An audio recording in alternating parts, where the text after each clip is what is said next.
as entrepreneurs, we really want to get our message out there. And I have a remarkable guest today who's going to share with us not only how you get the message out, but really his message.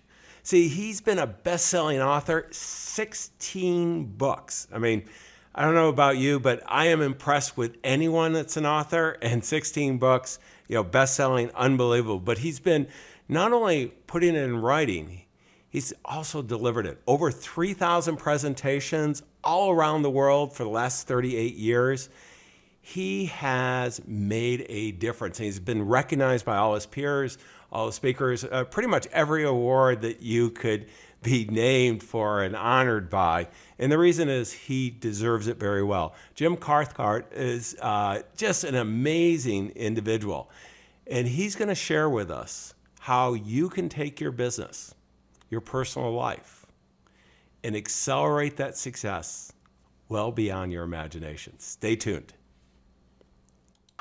Ordinary success? No way. You want amazing, remarkable, exceptional breakthroughs. Dig deep, think bold, drive hard, watch yourself soar beyond your dreams. AESNation.com. Jim, I am so excited to have you here with us today. You are an amazing individual. I've had the opportunity to read some of your books, certainly watch your videos.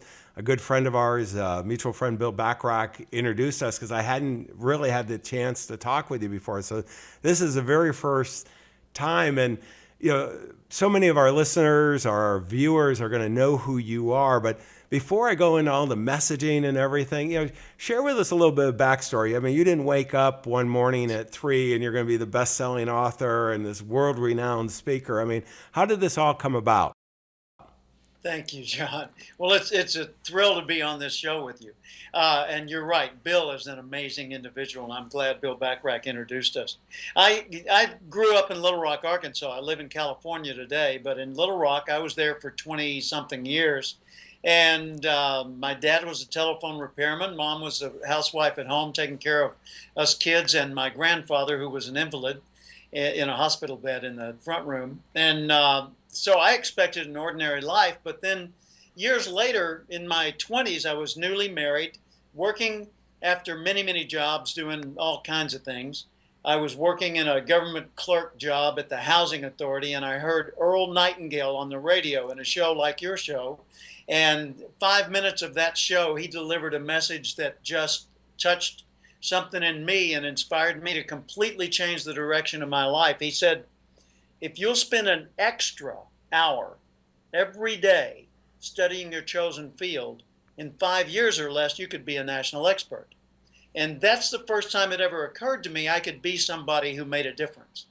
And so I started becoming fanatically dedicated to an extra hour or 2 or 3 every day to study the field of human development, because I wanted to be in the business he and you are in.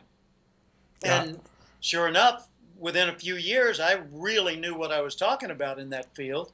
And others were letting me lead their training programs and participate in meetings that I wouldn't have ordinarily qualified for. And within 5 years, I was a full-time trainer. And a few years after that, I bought a psychological research firm over in Arizona and collaborated with a bunch of PhDs on some advanced psychology, brought that back down to earth and showed people how they could use it through my book, The Acorn Principle. And now then I've been all over the world. As you mentioned, I've done 3,000 engagements for about 2,000 different clients in every industry imaginable. No, it's an amazing story, but it's really what we see. Great entrepreneurs. You rise to the occasion. We need to be inspired. I want to just start on that point, Jim, because so many entrepreneurs, we're charging so hard, and it's our own personal development, then also our whole team. I mean, we've got so much that we can do, but we're charging so hard, and we're wondering whether we should we take that time. We got to do all these things, and I know we don't have a choice. We've got to take that. It's not so much take that time as should we invest the time that way. Because when you're an entrepreneur, all the time is on the, you got 24/7 on the table. And some entrepreneurs choose to use 23.6 of that for work, and the other fraction just to take a quick nap. And others, take a normal amount of work in the day. But if you've got all that time available, the question is not, do I take the time? The question is, how do I take the time? How do I invest each day? And I've chosen for 40 plus years to start each day thinking, to start each day with a clean sheet of paper, breakfast alone, and sit there and think about my goals and start working on ideas to do them better. Instead of starting the day with a stack of work, I start the day with a clear slate, and I think about my life, my work, my goals, and then I go to work after that. Yeah, So 1 hour a day, first thing in the morning, every single day that I can, and it's really made a No, difference. I love that, and I do something very similar. And one of the goals I always have is to be successful on purpose. And so often as entrepreneurs, particularly as you have more and more success, there's so many opportunities that come to you that it's a real problem. I mean, there's just too much going on, and can we make that happen? Jim, what about, you've inspired so many people to action, much like what happened with, your first Nightingale conversation with Earl, when he's talking on the radio. As entrepreneurs, we've got this senior team, and we're charging hard, we're frustrated, leadership. Many of us are, kind of the accidental CEOs. We're really good technicians in whatever area that we did. Tom Vacola, accidental CEO. Yep. And so help me, you've had the privilege of working with so many successful executives. What are some of the things that you share with them on the leadership side? Well, let me share something that I prepared last week and didn't get a chance to share all of it at the time. Last week I spent at High Point University in North Carolina, where it was Entrepreneurism Week. And I'm an artist in residence there, so I go there once a year or so, and I do a series of lectures. And I did 11 meetings in 2 days. And one of those meetings was for the Entrepreneurship Club. And last year, I was the chair and host of a audio magazine that's on app and also on CD. And it's called Voices of Experience. It's for the National Speakers Association, 4,000 or 5,000 members worldwide. And so every month I would interview people like yourself who were successful entrepreneurs and self-made successes, self-made multimillionaires in most cases. And I interviewed over 100 people last year and edited those down and published these monthly magazines. Here's what I noticed, and I want to share this specifically. So out of 100 half-hour interviews with celebrities, survivors, internet marketers, event promoters, the woman that's the voice of Siri and GPS, mountain climbers, talk show hosts, and investors, what I found was, number one, none of them succeeded by accident. Not one single person stumbled into a large level of success. They were, every single one of them, as you said, intentional. 2, all of them were voracious students of success. They were constantly reading, listening, going to meetings, pulling people aside and saying, John, can I ask you a couple of questions? Every one of them intentionally changed themselves as needed. They looked at themselves objectively. They said, this habit is paying off, this habit is holding me back. And they literally changed themselves intentionally over time. Number 4, none of them, did it alone. They connected with other people in smart ways that could multiply their talents. Instead of trying to be strong and independent, they were looking for ways to be stronger and well-connected. Number 5, the most successful among them had structured their work life so that they did most of the time what they were well suited to doing. So they were careful to use the prime time of each day to use their major strengths, because that was going to multiply the outcome exponentially. And then they relegated the things that they weren't particularly good at, either to outsource to someone else or get an app that'll do it for you, or wait until the off hours to do that.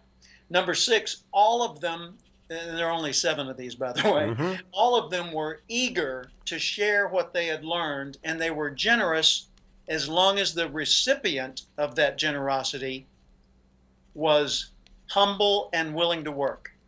In other words, they weren't willing to waste time on somebody that wasn't going to learn and do the work, but they were absolutely willing to invest time in people who were eager to grow and willing to do the work. And then number 7, and finally, the most successful people among them were also the most trustworthy and likable. They are good people. You know, people often have the mistaken idea that rich and powerful people are jerks that are all just greed machines. And that's absolutely the opposite of the truth. Most of the people that have done really, really well are the kind of people you want raising your own kids if you have to. Most of them I've found are very appreciative and filled with gratitude. And, Yes. well, I'm gonna go ahead and I want to dive into these, Jim, because I mean these really resonated with me as an entrepreneur, and they will with our viewers and listeners. And you know, I said, you know, be successful on purpose. You said, you know, in these interviews, over 100 interviews, that none succeeded by accident. And you know, let's just talk about that, because a lot of times people get frustrated that it's not working quite yet, and you know, I don't know how many of these people were overnight success. My guess is pretty close to 0. Yeah, in round numbers. Yeah.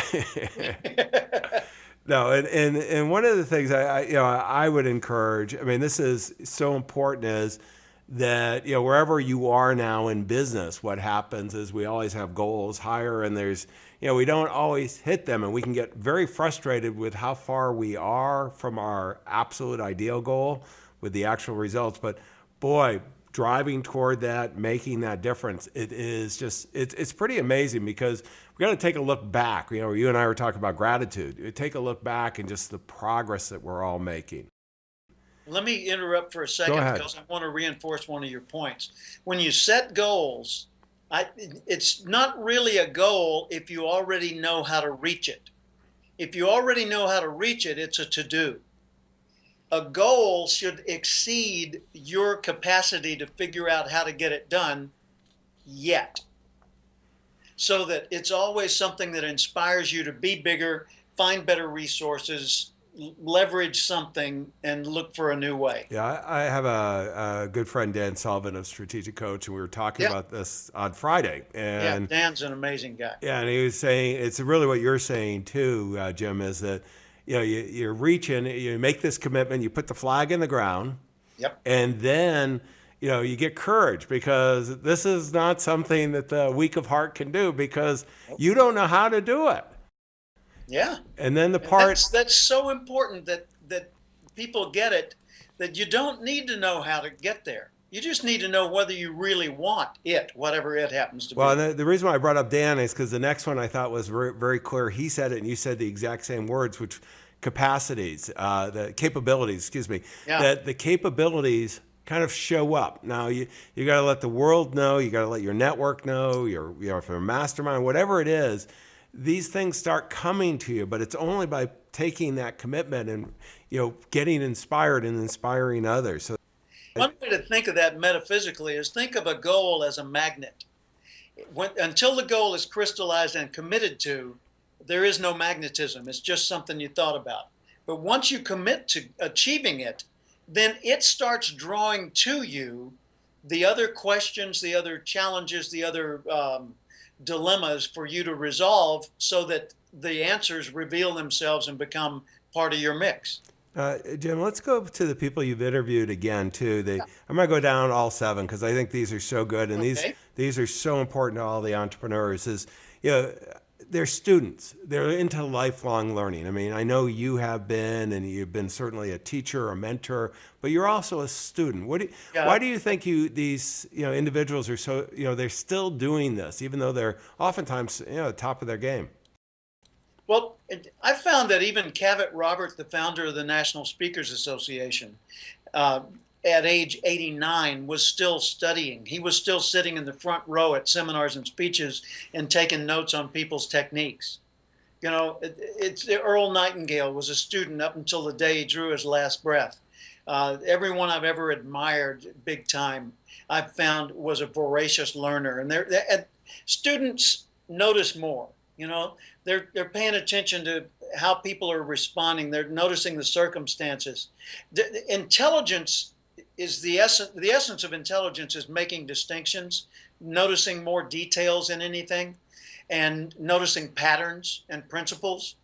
And so if you decide to become more intelligent about your business or about finance or about interpersonal relations, the first thing you should notice is notice what's going on in a broader context, and then zero in, what are the patterns here? How can I learn that? Should I use that? You know, what does this lead to? Well, Because people need to think in terms of the domino effect, not just the domino. well, and I love too is as you look outside of your own industry, Yeah. and your own personal experience. I mean, it opens the mind to so many possibilities that you can make a difference both in your business and your personal life. It's really amazing. Let's go to change themselves intentionally. This is I'm in a mastermind group. I don't know if you know Joe Polish Genius Network mastermind group, and I'm in one with Dan Sullivan and a few others, and I know you are too. And I made the mistake of joining a group that everybody's really healthy and in great shape and all that, and I just lost 35 pounds. I'm getting, Sounds like it's contagious. Yeah, it's contagious. Or I had to find fat friends, or I had to get on board with everybody. But I think that, so many people, whether we're talking about learning, whether changing health behaviors, all these other things, it's intentional. It doesn't just happen. I mean, and you saw that. Let me add a little footnote in there. In 1976, at age 30, I weighed 200 pounds. I'm 5'9". Today I weigh 150 pounds. So I decided in 1976 that I was tired of being fat. And at the time I smoked 2 packs a day and I didn't exercise at all. And I said, okay, I've already proven many times over the years I can diet successfully. So I don't want to go on a diet. I want to become a slender person. Now, what's the difference between me and a slender person? Well, not just weight, lifestyle, habits, thought patterns. So I spent 3 to 5 years just reprogramming the way I thought about myself, about food, about life, about daily routines. And I went from being a fat, overweight smoker who didn't exercise to being a fit 148-pound athlete who will never smoke another cigarette or cigar or pipe for the rest of his life, period. I didn't try to quit smoking. I quit smoking. I gave away the ashtrays and the cigarette lighters, and I told all my friends, I'll never smoke again as long as I live. And I never have. Went through 3 months of withdrawal. It was miserable. And after that, I was free. And today I'm 68 years old. I run mountain trails 3 days a week. I work out in the gym on the other days. I ride motorcycles, play rock and roll in nightclubs professionally. And I'm still a professional speaker going great guns all around the world. No, Jim. I mean, this is, one of the things that with all the advancement in healthcare and so on, boy, there's never been a better time. We understand the body. I mean, learning how to be a lean person. It's a lifestyle. Do not go on a diet. I think I've lost 2,000 pounds along the way, Jim, on the diets. Maybe not quite, maybe 1,000. But I mean, it's that, I encourage anybody that's struggling on some of the health issues to just really look at a lifestyle change, and being a lean person. And you don't need a new trendy diet. All the diets boil down to the same thing. Reduce the intake of things that aren't good for you. Increase the burn up of the calories that come in. And that's what I did. I was hang out with some successful, healthy people, and you just kind of watch what they're doing, and it becomes blindingly obvious. One of my favorite is what you brought up as number 4. There's a very famous psychiatrist. I did a podcast with him, Ned Hollowell, and he's just a phenomenal guy. And he always says to me, John, whenever you have a problem, don't try to solve it alone. And doing it alone in today's world, nothing great has ever happened there, Jim. But what are your thoughts there as you were interviewing the people? Well, every one of them seemed quite comfortable with their own limitations. They'd say, I'm not good at X. And they didn't make any bones about it. They didn't think of it as a curse. They just thought of it as a situation. It's like a car looking at itself, if it could, and saying, I don't fly very well. I guess if I want to go across the country quickly, I'll find a transport plane. Well, people ought to do the same thing. You just figure out what you're not particularly good at and either get the tools or the information or a helper, or you outsource it. Yeah, no, it's really straightforward, and kind of the other side of number 5 too, where I mean, when you're going ahead, a lot of people tell you to work on your weaknesses, get really good. I'm thinking at the end of our career, you and I will have really strong weaknesses. Let's get up in the morning and do what we're not good at. That's an exciting thing. That's inspiring and all that. How are these successful individuals and entrepreneurs you've had the privilege of working with? How are they getting focused in their unique ability? Well, each one seems to have different ways. A lot of them use apps in their phone, like for fitness or for time efficiency or for whatever. I spend a large amount of my day online, and so I'm constantly using Facebook as if it were a business tool. A lot of people use it just to show pictures of their dog. Well, if I were to show pictures of a dog, it would have some kind of an implied business purpose to it. So I'm sharing because I'm the personality for sale in my business. I'm the guy, I'm the product. So instead of selling insurance coverage or investment services or whatever it might happen to be, I'm selling me as a subject expert and the resources that I'm able to bring to people. And so I use Facebook, I use LinkedIn, I use Twitter, I use Tumblr, all these various tools, just as a way to get my message out there and to make myself more and more accessible to people. Because I don't want to be some aloof, distant guru on the mountaintop. I want to be the guy that lives down the street that leaves his door unlocked so you can drop in. That's powerful. And obviously, one of the things you've done, you've got a powerful message. It's resonated, over 38 years we were talking about. But you've also grown with using the tools. I mean, when you heard Earl the very first time, it's over radio, okay? Yep. We're on a podcast now. We're talking with several thousand of our closest entrepreneurial friends, and you're using a different medium. And that's what we've got to, whatever you do, you want to focus on what you're good at, but use the tools of the day. Let me go to number 6 on generosity and humble. I mean, there's this stereotypical, particularly if I'm thinking as I'm saying, and I want to be careful of being political, but the one percenters, these people are the 0.01, the ultra affluent, that they're mean and all that. And what we're talking about is, to our entrepreneurs, we know, that at least the ones I partner with, I do deals with, and so on, if they're as mean as they are on TV, I would never work with any of these guys. Well, it's like the TV show American Greed. Well, I haven't seen the show, but I don't like the title. I don't like the implication of the title. I don't like what it says to the rest of the world about America, that we would produce a TV series called American Greed. So I'm sorry, producers of that show, but I really don't like the way you labeled your product. When I think about going with your analogy there of the people that were protesting, the Occupy people, they're saying the 1%, they're the awful people and they're making it. Well, if you were to examine that group that were out there protesting and screaming instead of working, the whiners, I bet you'd find they were the 1% at the bottom of the heap. The people in the middle, that 90+% between the top and the bottom, they don't whine and complain. They just go on about their lives and try to do the best they can. And the truth is, the top 1%, that's only one person out of 100, and 100's not that many people.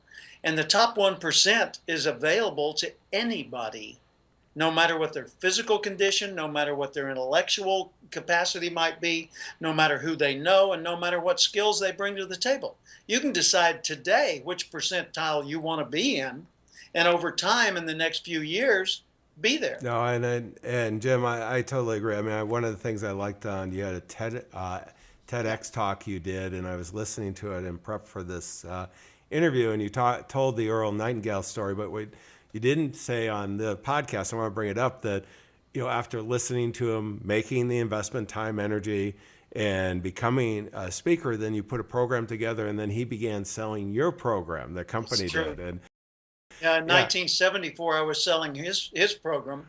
In 72, I heard him on the radio. 2 years later, I was working for a distributor of his selling Earl Nightingale's training programs. 10 years later, Earl Nightingale's company, at Earl's request, was selling my program. And when Earl passed away, I was the only outside speaker at his memorial service. Yeah, no, and it really comes down. I'm going to combine kind of 6 and 7 together a little bit. The generous, the humble, most trustworthy, likable.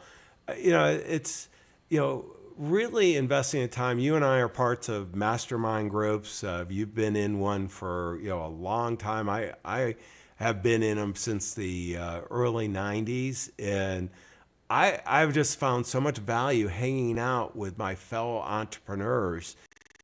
A big part of being in a mastermind group is your willingness to be open and vulnerable, to tell them the truth about what you're dealing with and what you're aspiring to.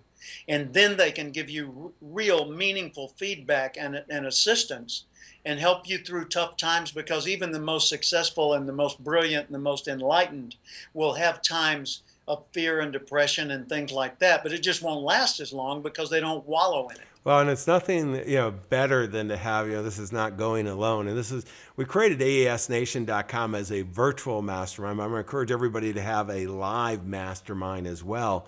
And this is I love, because I bring, every time I go to my mastermind meetings, I bring a challenge, and I almost always get new solutions and resources, but I also learn as much by helping others. It's a fantastic methodology.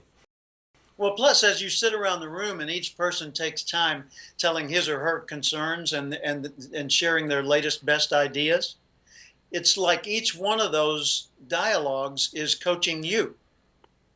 Even though you don't realize it's that it's helping you because it's not focused on you, it's still just like you were getting a briefing for your own benefit. No, it's if you join the right mastermind groups, you want to make sure everybody's smarter than you in at least other areas, if not all areas.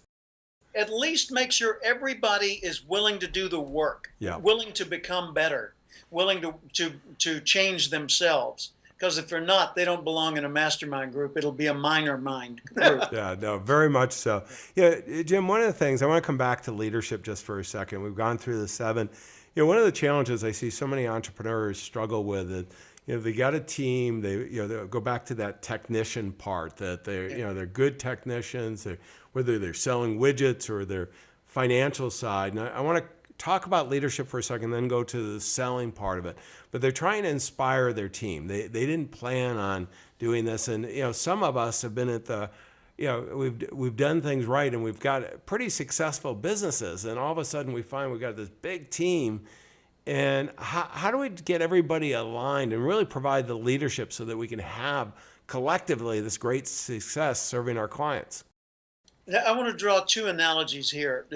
One is the Four Seasons hotels, which is top of the world, luxury hotels, and the other is Disneyland. In both cases, the leaders, Isidore Sharp, who founded the Four Seasons Hotel and is their figurehead, the leader that's still the chairman of the board or whatever his position is, and Walt Disney, both of them realized after they got things put in place, the systems worked out and all the hardware pretty much determined, they realized that their job had changed. And their job beyond that point was selling the vision. Every day, reselling people on the importance of the cause. I sat on the plane years ago next to Kenny Ortega. Kenny Ortega is the guy who designed the fountains for Bellagio Hotel in Las Vegas. He was the guy who orchestrated the opening and closing ceremonies of the Winter Olympics, the one that Mitt Romney was in charge of in Salt Lake City. And I said to Kenny, I said, I would think that the toughest part of being the planner, orchestrator of the opening and closing ceremonies, with all the thousands and thousands of people you had to influence, would be keeping the flame alive inside each person. In other words, getting each person to not just look at what their task was, but to realize how vitally important their task was to the overall fabric of what made the Olympics symbolically meaningful to every person that was touched by it. He said, "Oh my God." I said, "What do you mean?" He said, "Nobody notices that." He said, "That's exactly what the main job was." And that's it. You know, that's us as entrepreneurs. What's our main job with the team? Getting the people to embrace the DNA of our organization. What's the DNA? It's the genetic code, the vision, the mission, the values, the goals, the standards, the level at which we've chosen to live and what we aspire to. When they buy the dream in their heart, you can get their behavior as part of the bargain. When all you do is acquire their behavioral compliance, then what you've got is a machine in a flesh package. And that machine's only as good as when you're watching it and it's turned on. Because at the end of the workday, it's turned off and they're thinking about being somewhere else. Yeah. You got to win the hearts if you want to win the minds and bodies. I've not heard it expressed that way before, but I think that's just so true, Jim, is that it's so easy to get behavior. You can hire that, on an hourly basis anywhere. You can coerce behavior. And many entrepreneurs, unfortunately, do that. And when you can win their heart and, boy, you get it aligned, they'll move mountains for you. And plus, there's part of them that is not accessible to you through their head. It's only accessible through their heart. If all you get is intellectual compliance or behavioral compliance, you're only getting a fraction of what that person could bring. But man, if their heart's in it, if their spirit and soul is invested in what you're doing together, then they're going to bring creativity. They're going to bring a spark that everybody can feel. And you're going to get up in the morning and say, I cannot wait to get to work. No, and I do that every single day because I have an unbelievable team that inspires me as well. I'm gonna go to a segment here. Okay. And this is the book of the day, and I'm not going to let you off. I'm going to make you go over your book. And we talked about a relationship selling. What are they going to find inside there? Well, the main structure of relationship selling is around the basic idea that a relationship is a thing. And a relationship will either be an asset or a liability, depending on what you do with it. So if you think in advance of what you want, and then you ask yourself, if that's what I want, who do I need to know so well that they're glad they know me in order to get my goal? Okay? Who do I need to know so well that they are glad that they know me? And then that becomes your target of primary relationships you're going after. And then you back up from there and say, okay, what qualities do I need to cultivate in myself so that I deserve the reputation that would open the door to these relationships that would cause the unfolding of the future that I'm trying to achieve? And so you back that all the way up to, who do I want to know? How can I connect with them? And then once I'm connected in any way whatsoever, how can I make them glad that they know me? And the book takes you through the preparation, the targeting, preparation for the sale, targeting the right people in the right ways, connecting with the people's heads and hearts, assessing their needs and their wants, solving their problem and proving that you solved it, gaining their commitment to buy, assuring that they're satisfied and continue to be satisfied, and then managing yourself and managing sales. With all the tools out there and all the fancy things that we can all do today, it's still, really identifying the right people, connecting and delivering value. I mean, it's Right.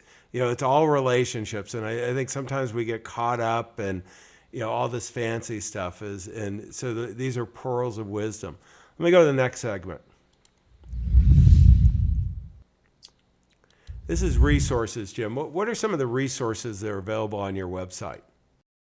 First one is the virtual training. I have an online academy. So if you go to cathcart.com and you scroll down a little bit, you'll see speeches, seminars, etc. And one of those is virtual training. Click on that and it'll take you to a place where you can sign up for a free tour of this online academy of different courses in relationship selling and professional speaking and presentation skills, that sort of thing. And if you choose to stay connected and subscribe month to month, you can do that. But I've got a number of resources in there. I've got like 9 different ebooks, and then I've got my regular books, of course, in bookstores and Amazon. It's a really rich environment, and we're going to put all the in the show notes. We'll put the links so everybody can connect with you, Jim, on this, because it's just so valuable. And they can see me on YouTube. They can see me on LinkedIn, Facebook. And it's just Jim Cathcart. Nothing fancy about it. Just search on Jim Cathcart, and you'll end up finding dozens and dozens of videos and all kinds of articles and blog posts and on and on. Well, Jim, let me do the last segment where I'm going to share with you what my key takeaways are. Okay. Jim, I filled up a whole bunch of notes here, and I love the discussion on the 7, but I'm going to focus on 3. The very first is lifelong learning. I mean, you are a guy who has been doing lifelong learning. You've been, as I said earlier, the mentor. You've been out there, really doing it for an awful lot of people and making a huge, huge difference. But I think one of the messages is for all of us as fellow entrepreneurs is not to lose that. So, structure it into your life. The second is to focus on your strengths. And this is, I joked about strong weaknesses, but definitely, focus on your strengths. Each of us has some type of unique ability, something that we're really good at. We typically really enjoy doing it, and everything outsource, whether it's to your team or to outside vendors or partners. There's so much you can do, but just being good at one thing. And then the third is really important as entrepreneurs. We're carrying a heavy weight, all of us, in building our businesses, bringing our teams along, inspiring them. Don't do it alone. Make sure that you're part of groups, communities that can really help you succeed. Jim, I want to thank you for spending the time today, your busy schedule. You make it joyful, so thank you for that. Well, it's been a real pleasure. And remember, for everybody watching or listening, go to aesnation.com. We'll have all the connections for Jim so you can follow up. Make sure to, really, he's got a library, university of content that you don't want to miss. And the most critical part, it's all about action. Take what you heard, put it into action. Your clients, your future clients, they're counting on you. Wish you the best of success. Exceptional, remarkable breakthroughs. aesnation.com